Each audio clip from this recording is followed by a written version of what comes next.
I don't know what happened to us. Or maybe I do, but it feels like trying to grab hold of smoke. Everything slips through your fingers no matter how hard you try to hold on to it. People used to look at Sarah and me and say we were the perfect couple. Hell, I was proud of that image too. A successful architect, a beautiful wife, 2 great kids. We had the house, the cars, the vacations, everything you're supposed to want, right? But when I really think about it, I feel like I've been staring at a mirror that's cracked down the middle, and I just didn't see it until the pieces fell apart. Sarah and I had this kind of love that started off simple, the kind of love you think is invincible because it's built on solid ground. I met her in college.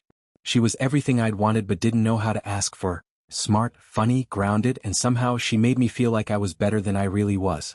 I've never been the kind of guy who believes in soulmates, but with Sarah, it was like we just fit. It was easy. We didn't need a lot to be happy.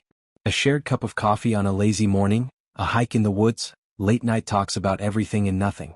We had this rhythm, this unspoken understanding of each other. And I thought we'd always have that. We were doing the whole college love thing when we got married. Young and optimistic, thinking we had all the time in the world. I remember Sarah telling me she wanted to be a mother, and I remember thinking she'd be an incredible one. I never imagined it would change the dynamic between us. But it did, and I was too busy to even notice. I'd always been focused on my career even back then. But it was different when I started working full-time as an architect. My first big project took me out of town a lot, but I didn't mind. I was doing what I loved. I was climbing the ladder, and it felt like everything was going to plan. But that's the thing.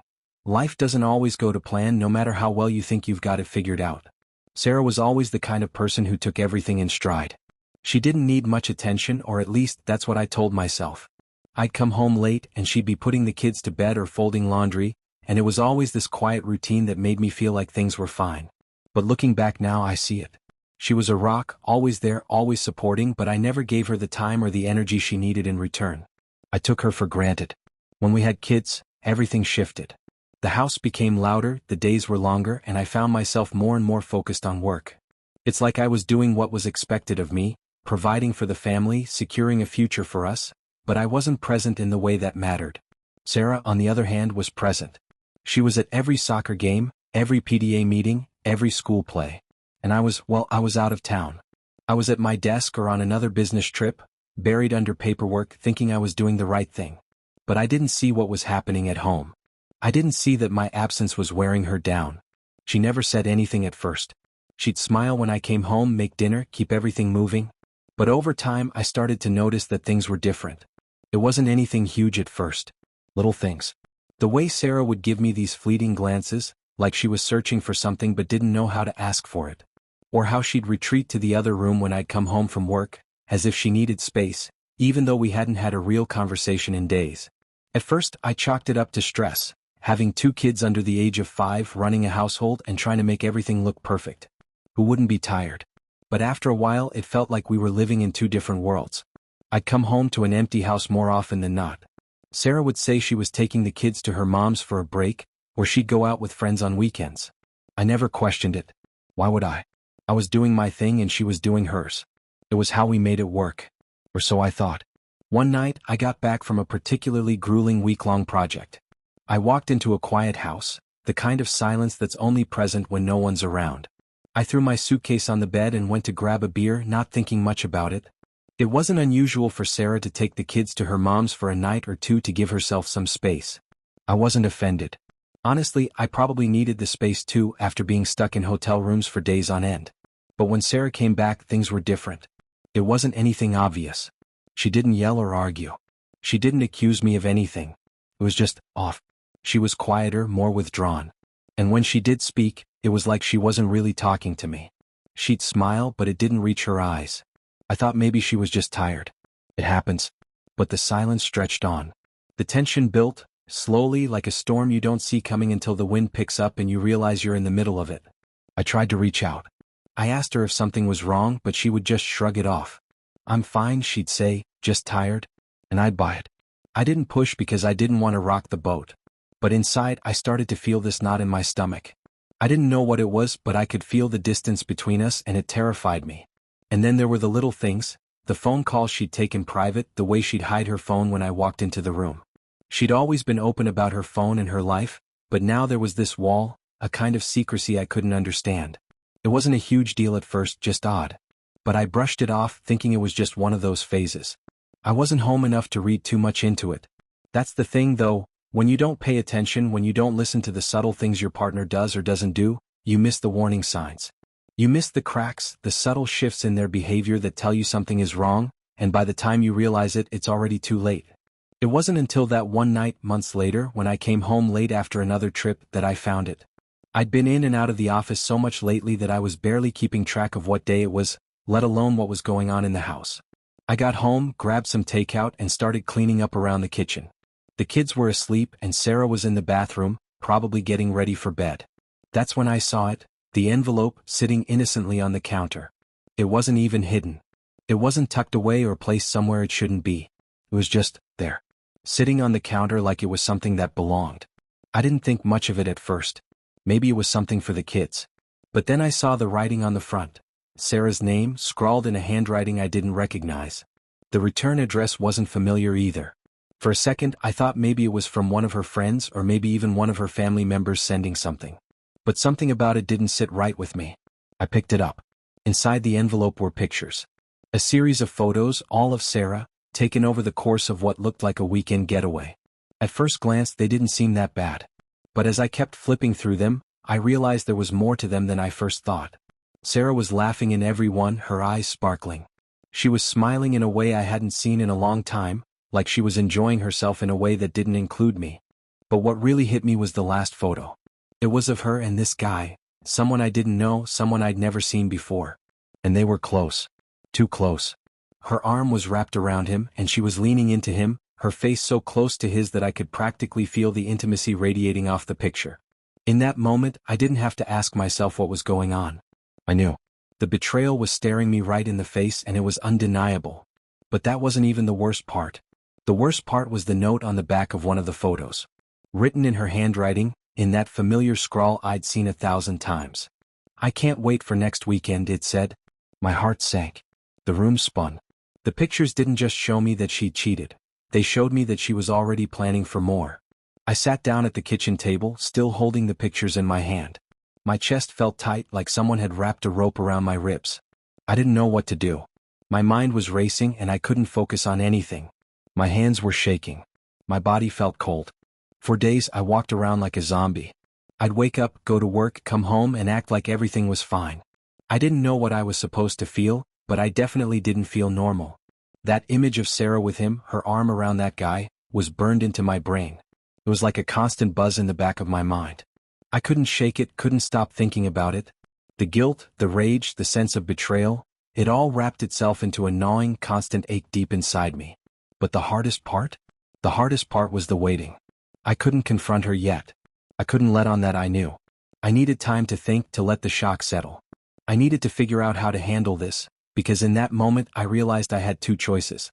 I could burn the whole damn thing down, confront her, scream at her, break everything wide open. Or I could keep calm, keep my head, and make her realize exactly what she had done to me. I wasn't sure which path to take, but I knew this. There was no way I was just going to let this slide. I wasn't going to let her get away with this without making her face the full weight of her actions. But I wasn't ready to do that right away. Not yet. The longer I sat with it, the more I realized that confronting her too soon wouldn't do anything except start a war neither of us could win.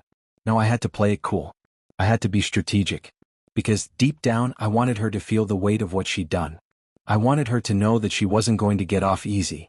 I wanted her to see that her betrayal wasn't something I could just forgive and move on from. I wanted her to understand, not just through words, but through actions, that she had hurt me in the deepest possible way. So I made a decision. I wasn't going to say anything for now. I wasn't going to mention the affair. I wasn't going to confront her or even act like I knew. I was going to pretend like everything was normal, like I hadn't seen the pictures or read the note.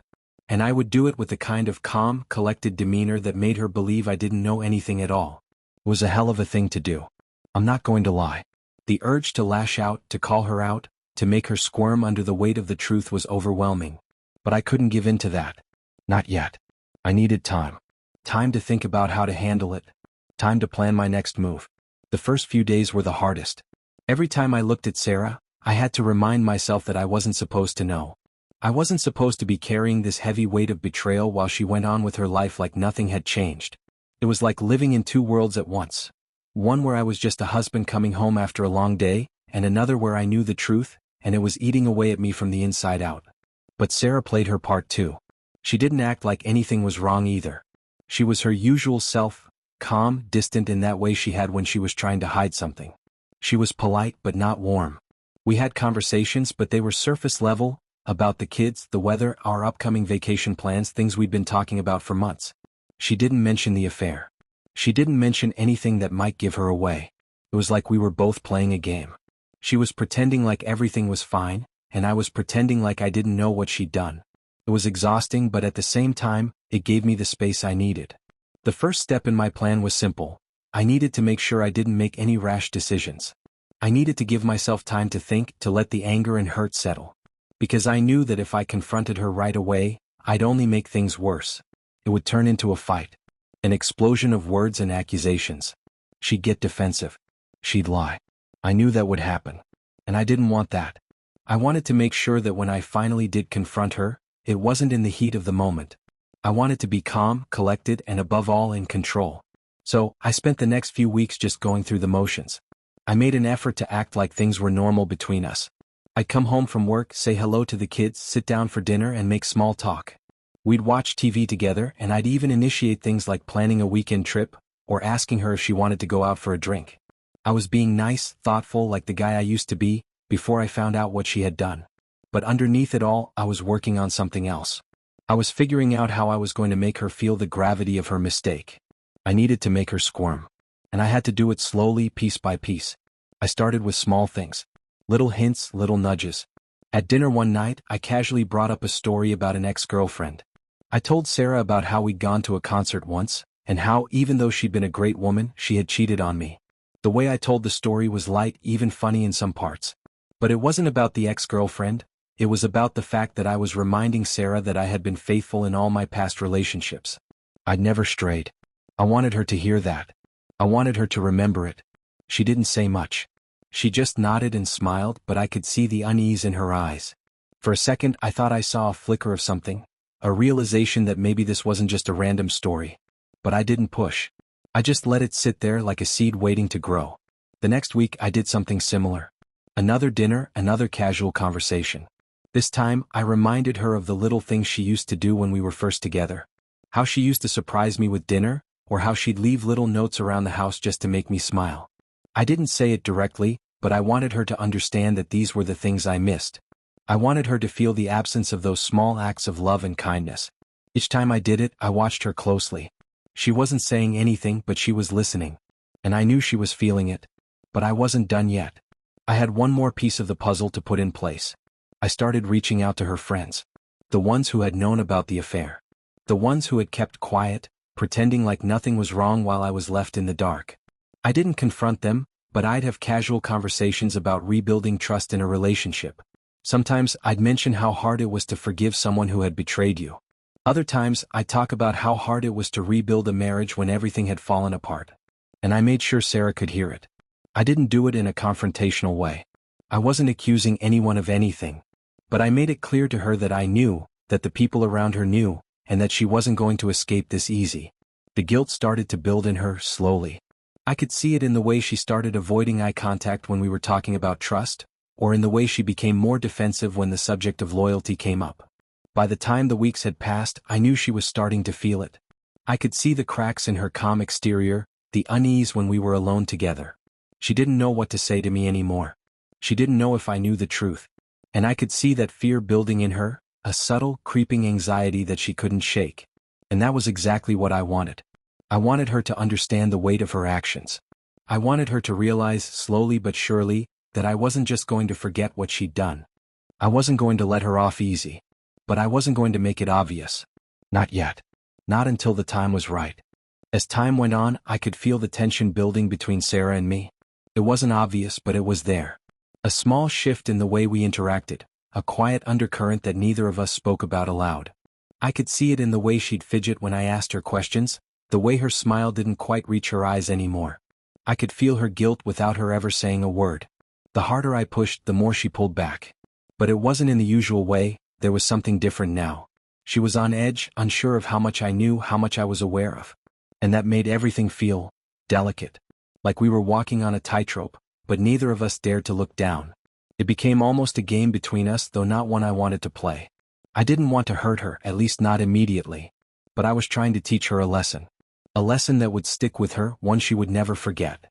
She had to understand that what she did wasn't just a mistake, it was a betrayal of everything we'd built, and it wasn't something that could be erased with an apology or a few sweet words.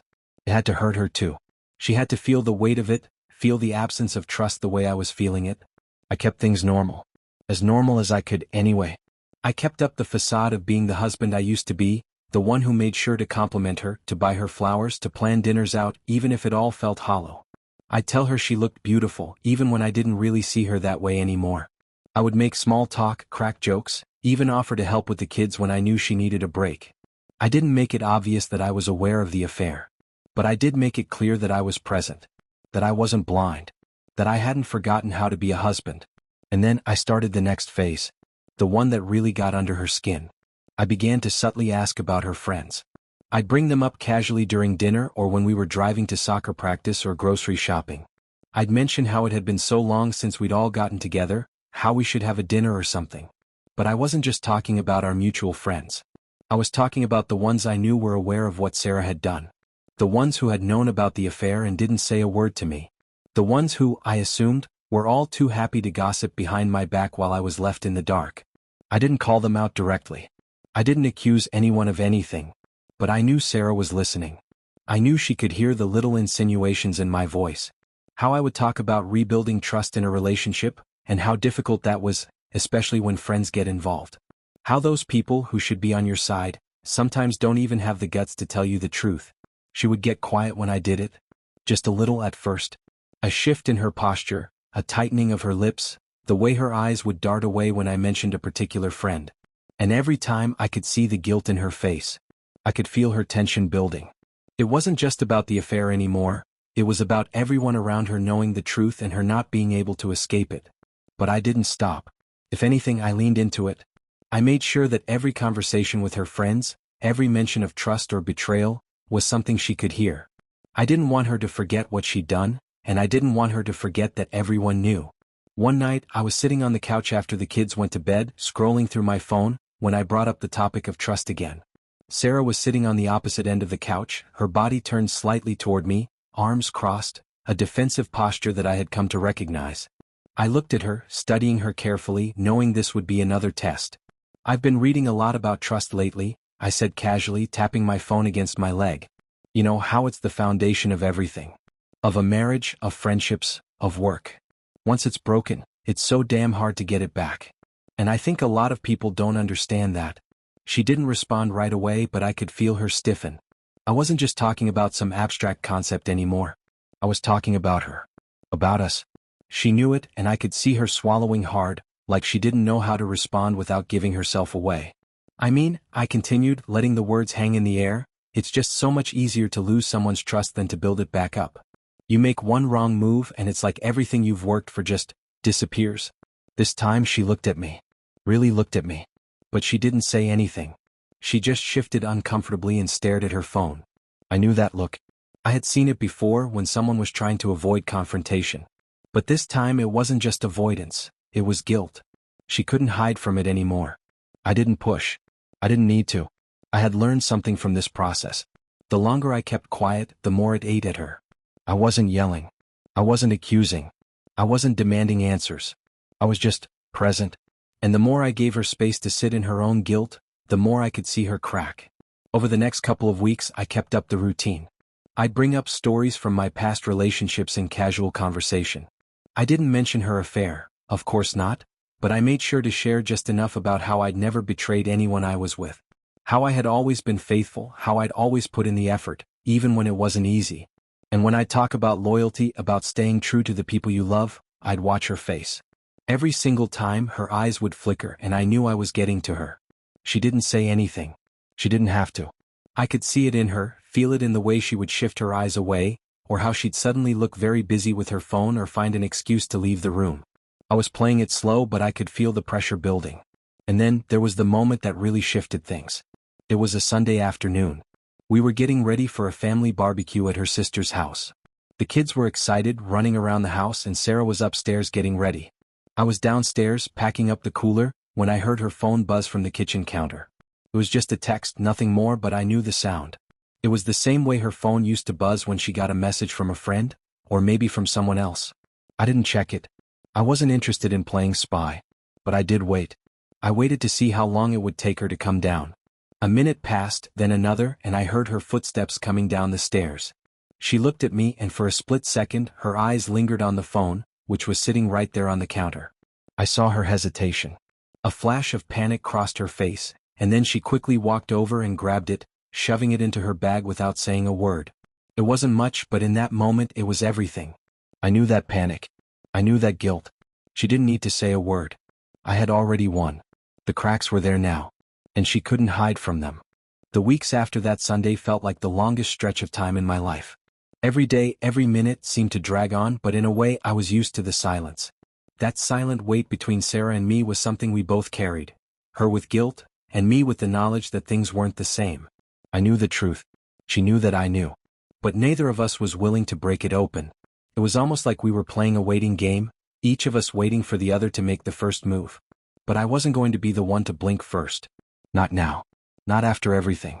I noticed small changes in her behavior after that moment with her phone. It wasn't dramatic, but it was there.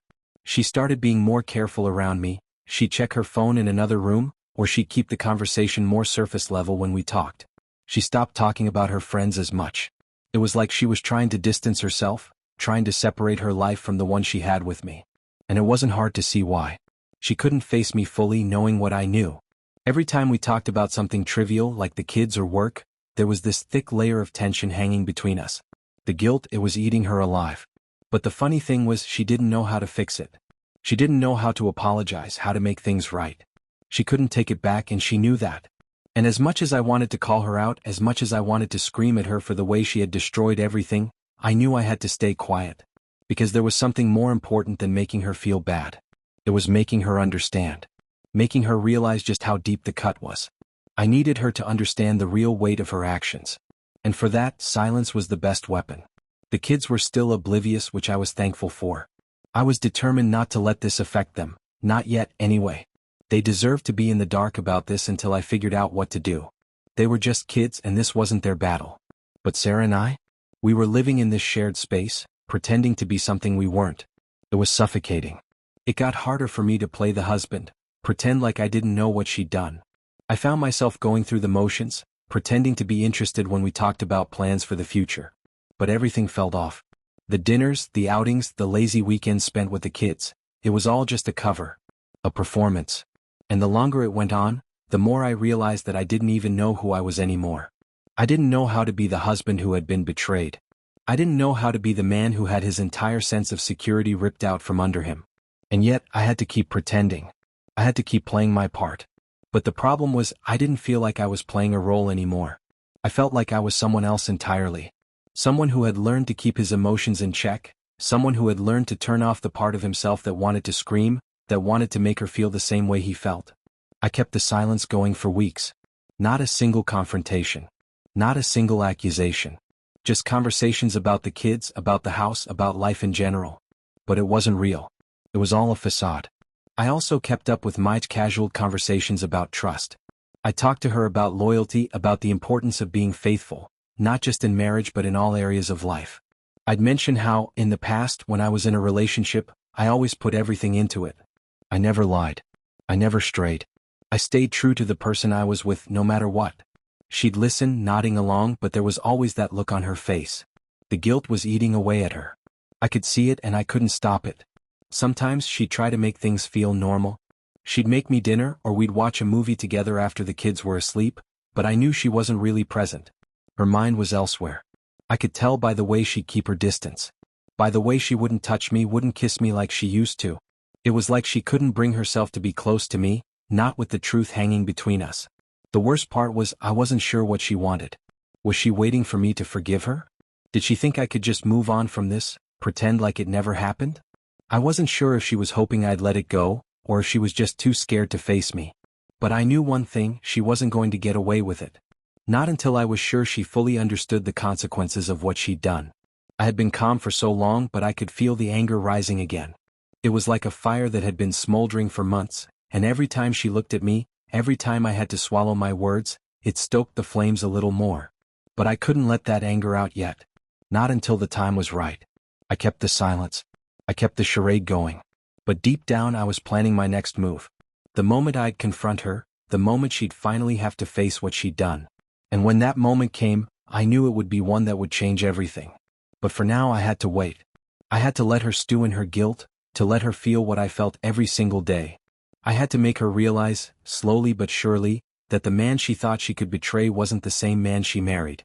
And when I finally made my move, I would make sure she knew that I wasn't going to let this go. Not for a second. Not until she truly understood what it meant to break a promise. To break trust.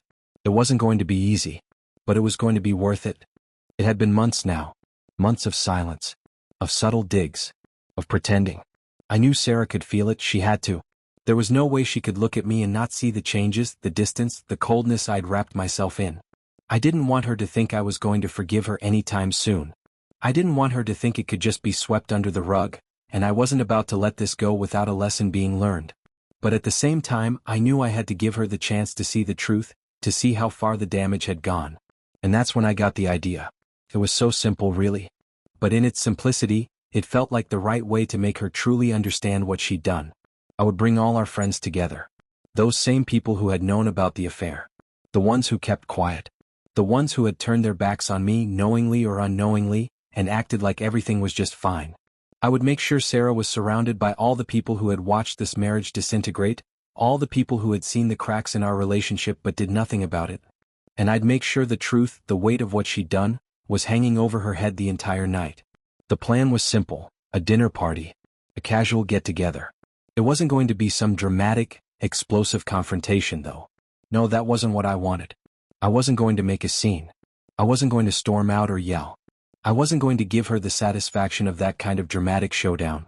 Instead, I would do something much quieter, much more subtle. I would let her feel the weight of her actions through everything around her. The food, the atmosphere, the people. I would let the truth seep into every corner of the evening. I'd be the host. I'd be charming. I'd be a gracious, friendly husband who was more than happy to have our friends over.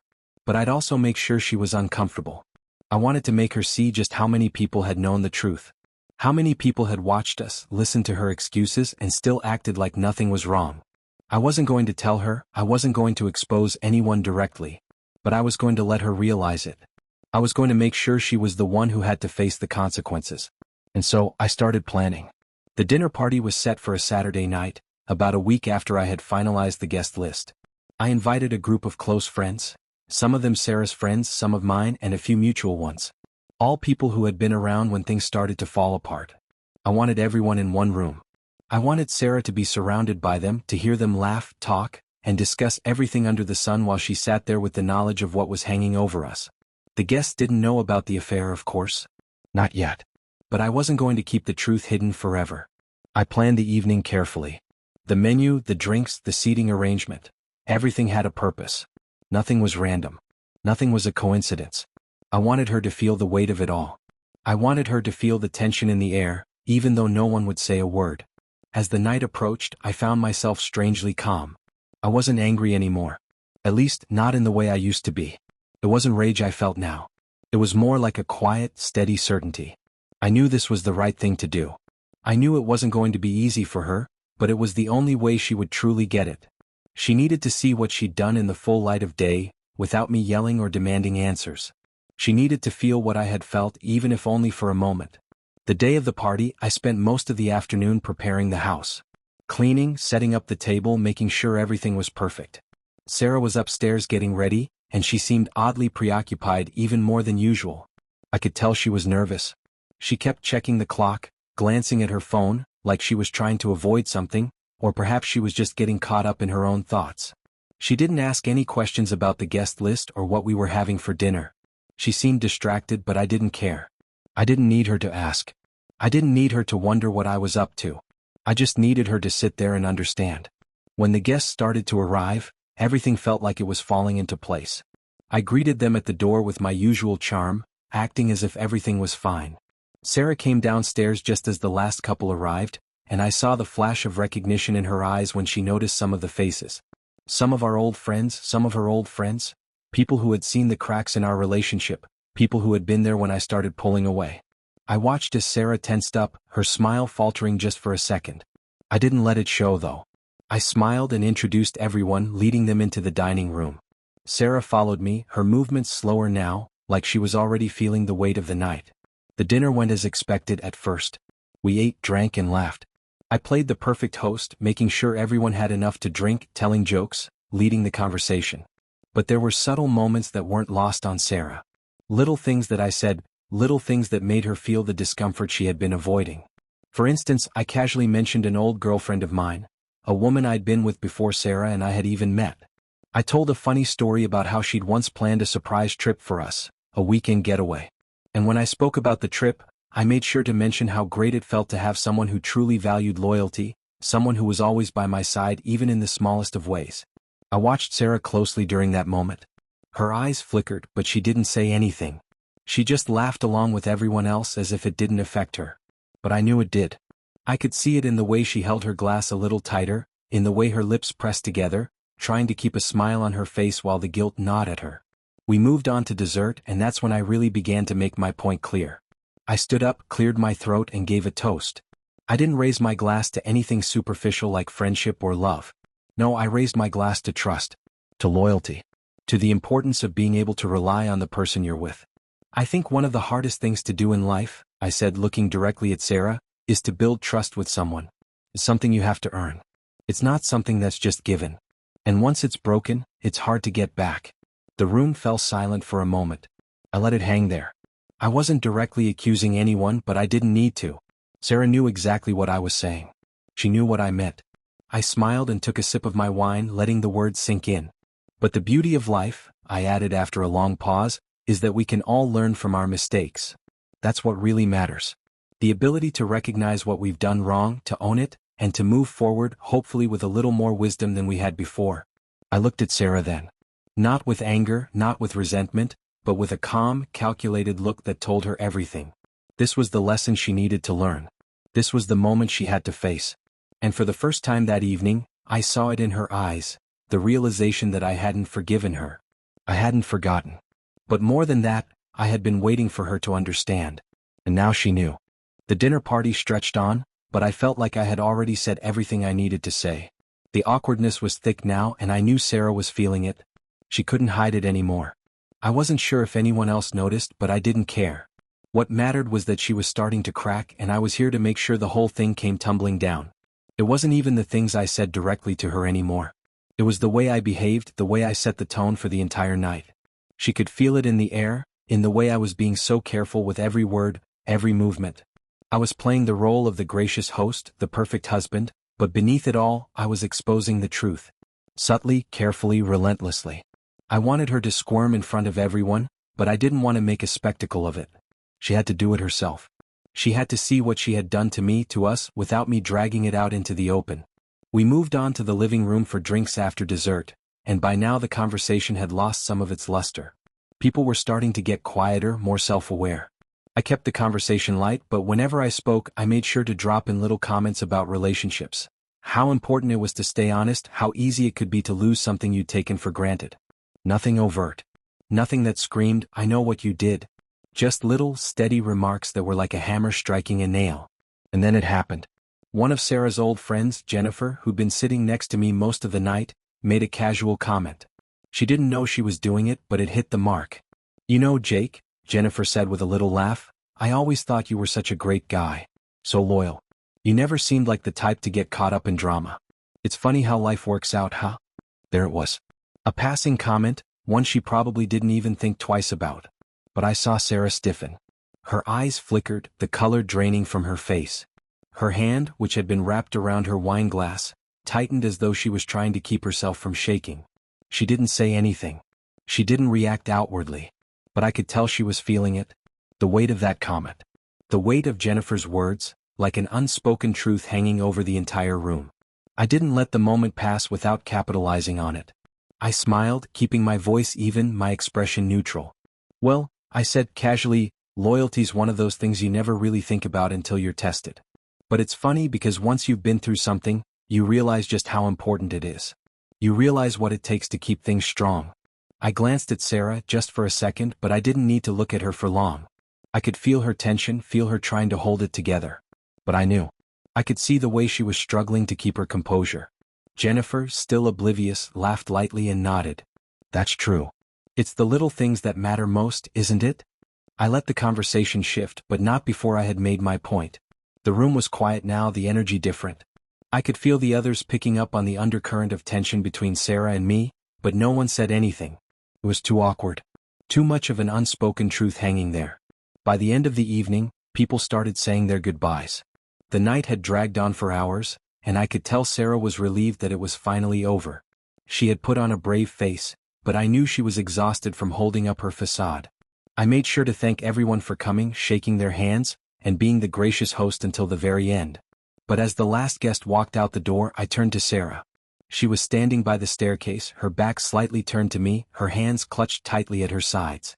I could see she was trying to keep it together, but I could also see the cracks. The realization was dawning on her, and I knew it was only a matter of time before she'd have to face it. I didn't say anything at first. I just let the silence linger. The sound of the door closing behind the last guest was still ringing in my ears, and I watched Sarah as she finally turned around to face me. Her face was pale now, her lips pressed tightly together. She opened her mouth to say something, but no words came out. I could see the guilt in her eyes, the way she was searching for something, anything to say that would make everything okay. But I wasn't going to let her off the hook that easily. I think you should go to bed, I said, my voice calm, steady, betraying none of the anger I felt inside. It's been a long night. She didn't reply. She didn't need to. We both knew what was happening. I watched her as she walked slowly up the stairs, her back straight but her shoulders hunched. She didn't look back. Not once. She knew that I wasn't done with her yet. When she disappeared around the corner at the top of the stairs, I let out the breath I'd been holding. I'd done it. I'd put the pressure on her, made her feel what I had been feeling for months. The weight of it, the burden of knowing what she had done and knowing that everyone around her was silently aware of it. I knew she would think about it long into the night. I knew she would replay every moment of the evening in her head, trying to figure out if anyone had noticed, trying to figure out how much they knew. And most importantly, I knew she was starting to understand that the distance between us wasn't just something that would magically heal over time. I wasn't going to forgive her because I had to. I wasn't going to let her think this was a simple misunderstanding. This was a betrayal. A betrayal of everything I thought we had. And it would take more than just a half-hearted apology to fix it. She'd have to come to me on her own terms. And when she did, I would be ready. I took a deep breath, feeling the weight of the evening settle in my chest. I knew this was only the beginning. But at least now Sarah knew the score. The following days felt like an eternity. Despite the calm I'd shown, despite the way I'd kept everything together at the dinner party, I could feel the shift in Sarah. It was subtle at first. A small glance when she thought I wasn't looking, an uneasy shift in her posture when I entered the room. It wasn't the way we used to be, those quiet, comfortable moments when we'd share the smallest of glances, knowing we didn't need words. No, this was different. This was tension, guilt, regret, and something else I couldn't quite place. Something I didn't know how to name. I could tell that the weight of the dinner party, of everything I had said without saying it, was starting to get to her. She couldn't shake it. The comments, the toasts, the way I casually kept referencing trust and loyalty, it had all started to sink in. She couldn't hide from it anymore. Not from me. Not from herself. She tried though. She tried to pretend things were normal. The morning after the dinner, she got up early, made the kids breakfast, and even tried to act like everything was fine. She didn't say a word about the night before, and neither did I. But there was a stiffness in the air that neither of us could ignore. It was like the silence had turned into something tangible, something we could touch and taste every time we passed each other. She'd catch my eye and quickly look away, or she'd linger too long on her phone as if she were hoping I wouldn't notice. There were no more easy, offhand conversations. No more casual discussions about the day. It was all forced now. The distance was undeniable. The kids were oblivious, thank God. They were still young enough to be wrapped up in their own little worlds. They noticed the tension, of course, but they didn't understand it. They didn't need to. I made sure they didn't feel it. By the end of the week, I could tell Sarah was on the edge of breaking. She was different, more anxious, more distant, almost like she was bracing herself for something. And I knew exactly what that something was. It was only a matter of time before she cracked. And when she did, I would be waiting. It happened on a Friday night, just like I'd been waiting for. The kids were in bed and I was sitting in the living room reading through some old architectural plans. Sarah had spent the evening in the kitchen, putting together some meal prep for the week. She'd hardly spoken to me all night, not even a word about how her day had gone or anything at all. It was like we were strangers in the same house, only connected by the logistics of living together. And then around 9:30 she finally came into the living room, holding a glass of wine in her hand. She didn't sit down immediately, just stood by the doorway for a moment, looking at me.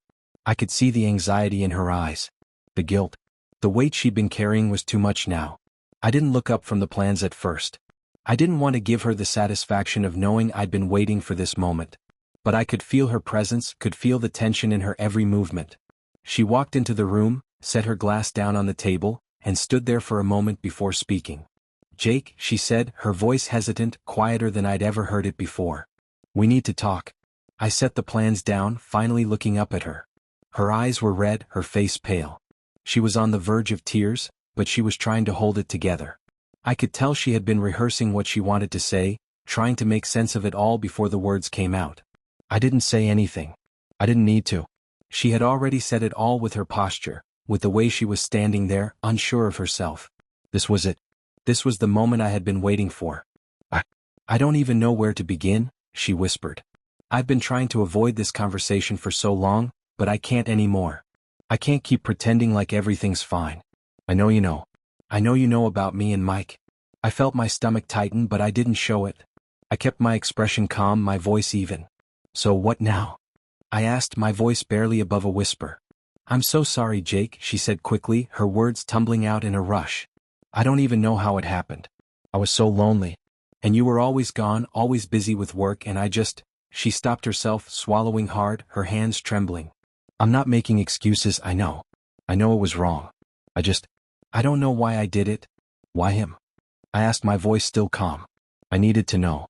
I needed to understand why she had chosen this, why she'd risked everything for someone who wasn't me. She closed her eyes for a moment, as if the question physically hurt her to hear. "I don't know. I wasn't thinking straight. Mike, he was always there, you know? At work. We started talking more and then, it just happened. But I never meant for it to go as far as it did, Jake. I swear to you, I never wanted to hurt you." I couldn't look at her. Not yet. I looked down at the floor, my mind racing. I wanted to scream. I wanted to shout at her, to demand answers. But I didn't. Instead, I took a deep breath and said, "I've been waiting for you to say this for months." She flinched as if my words had struck her. "What? You've been avoiding it. Avoiding facing what you did. You thought you could just sweep it under the rug, pretend it didn't happen. But it did. And now here we are." "I know," she whispered. "I know it was wrong and I'm so sorry. I don't expect you to forgive me. I don't know how to make it right." I stood up then, my legs feeling stiff. I walked slowly toward her, taking my time, letting the silence stretch out between us. When I finally reached her, I didn't touch her. I didn't reach out to comfort her. I just looked at her, really looked at her, for the first time in what felt like forever. "You've hurt me in a way I can't even explain," I said quietly, my voice calm but firm. "You've broken everything, Sarah. And it's not something that can just be fixed with an apology. You've taken something from me that I can't get back." "I know," she whispered, tears streaming down her face now. "I know. And I'm so sorry. Please, please tell me there's something I can do to make it right. Please, Jake. I'll do anything." I looked at her for a long moment. This wasn't the time for anger.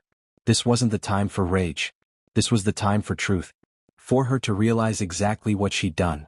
To understand the weight of her actions, to feel the depth of her betrayal, not just because I was telling her, but because she was living it, breathing it, right here in this moment. "I don't know if there's anything you can do," I said, the words barely escaping my throat. "I don't know if I can ever look at you the same way again." I watched her break in front of me, her shoulders shaking, her sobs soft but deep. And in that moment, I knew this wasn't over. It couldn't be.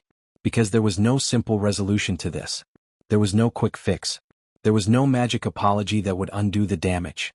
And yet, as I stood there watching her cry, I realized something I hadn't quite understood before. She was in pain too.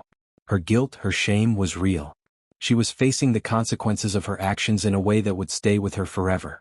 And maybe, just maybe, that was the first step toward something different. Something real. The days after that conversation felt like they were dragging on forever. Sarah did her best to be attentive, to show me that she was sorry, but I could see through it. I could see the way she was trying so hard to make up for what she'd done without actually understanding why it had happened in the first place. She apologized over and over, asking me what she could do to fix things, but each time, it felt more like an attempt to absolve herself of guilt than a true attempt to heal what she'd broken. I could tell she was expecting me to forgive her. She needed it. Needed me to say the words, to promise that we could move on from this. But I wasn't ready for that. I wasn't sure I'd ever be ready. How could I just forget? How could I pretend like this wasn't a permanent scar on everything we'd built? She wanted a clear path back. She wanted things to go back to the way they were. But I knew that wasn't possible, not for me. Not for us. Not after everything that had happened. I didn't say much after that night. I went to work every day, kept my focus on the projects at hand, and when I was home I kept up the charade. I treated her like nothing had changed, like everything was normal. I didn't ignore her, didn't shut her out, but I didn't let her off the hook either. I made sure she knew that I wasn't just going to move on because she'd asked for forgiveness. In some ways, it felt like I was trying to teach her something. Trying to make her see that trust wasn't something you could just rebuild overnight. That she'd taken something from me that I couldn't get back. And if she really wanted to earn it, she was going to have to work for it. Not through grand gestures or empty promises, but through small, steady actions. Through real effort. And so, the weeks went on. We lived in a quiet limbo, this strange in-between where neither of us was really comfortable but neither of us was ready to make a final decision. Sarah, I could tell, was waiting for me to forgive her. For me to offer her a path back. But I wasn't ready. Not yet. I made sure that we continued with normal life as much as possible. I still took the kids to school, I still made sure our routine didn't completely unravel, but I started paying more attention to the little things. The things Sarah had been neglecting before the affair. Like how she'd stopped putting in effort with the little things in our relationship, how she'd stopped showing interest in what I was doing or how I was feeling.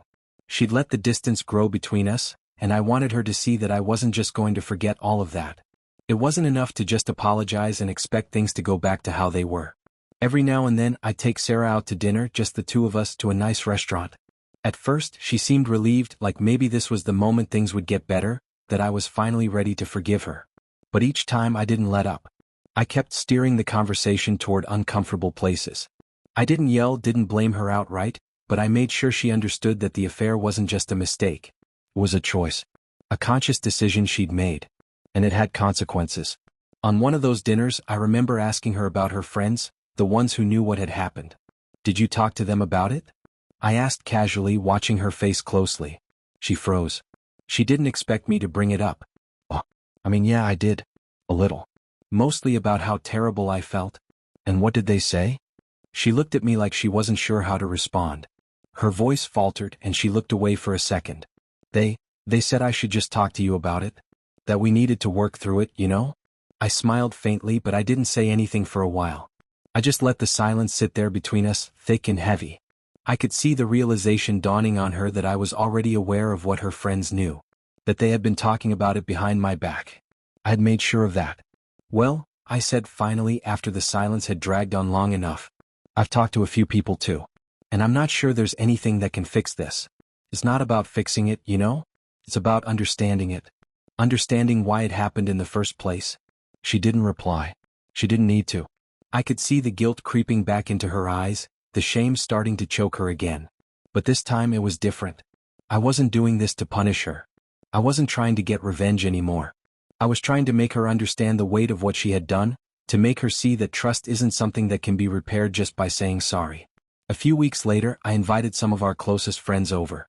It wasn't a dinner party this time, but a small get-together, a casual evening. Sarah was nervous. I could tell. She kept checking her phone, rearranging the glasses on the table, fidgeting like she was waiting for something to happen. Waiting for me to say something. Waiting for the confrontation. And when our friends arrived, I made sure to let the evening unfold naturally. We ate, we drank, we chatted. Nothing seemed out of the ordinary. But every now and then I'd throw in little comments, casual remarks, that kept the tension simmering beneath the surface. Little things about loyalty, about trust, about how important it was to cherish the people who cared about you. I could see Sarah getting more and more uncomfortable. She didn't know if anyone knew or if I was just being cruel. But I didn't care. At one point during the evening, as I was pouring a drink for one of our friends, I caught Sarah looking at me. Her eyes were wide, like she was trying to read me. Trying to figure out what I was thinking. I didn't let her off the hook. I just smiled back, nodded slightly, and went back to talking. Finally, as the evening was winding down and most of our friends had gone home, I turned to Sarah. I could see she was at the end of her rope. She hadn't been able to hold it together any longer. "I don't think I can do this anymore," she said quietly, the words almost a whisper. I looked at her, not in anger, not in frustration, but with a calm that had taken months to build. "I don't think you understand what you've done yet, Sarah. I don't think you realize just how deep this goes." She swallowed hard, her eyes filled with tears. I know. I'm so sorry. I don't know how to make it right. I don't deserve your forgiveness. But I love you. I want to make things right. Please, Jake." I let her words hang in the air. The silence between us was louder than anything she could say. The truth was, I wasn't sure if I would ever fully forgive her. Not because I didn't want to, but because what she had done wasn't something that could just be erased. But I knew one thing for certain. She had learned something deep. She had felt the weight of her actions. And for the first time in a long time, I saw the remorse in her eyes. Not because she was afraid of losing me, but because she understood the consequences of her choices. "I don't know what the future holds for us," I said quietly, "but I think you're starting to understand. And maybe that's where we begin." Her shoulders shook as she began to cry again. This time I didn't step back. I didn't pull away. I let her cry, let her feel everything she needed to feel. Because in that moment I knew this wasn't the end. It was just the beginning of something different. Something real. Maybe we could rebuild. Maybe not. But I knew that she was finally seeing things for what they were. And that was all I could ask for now.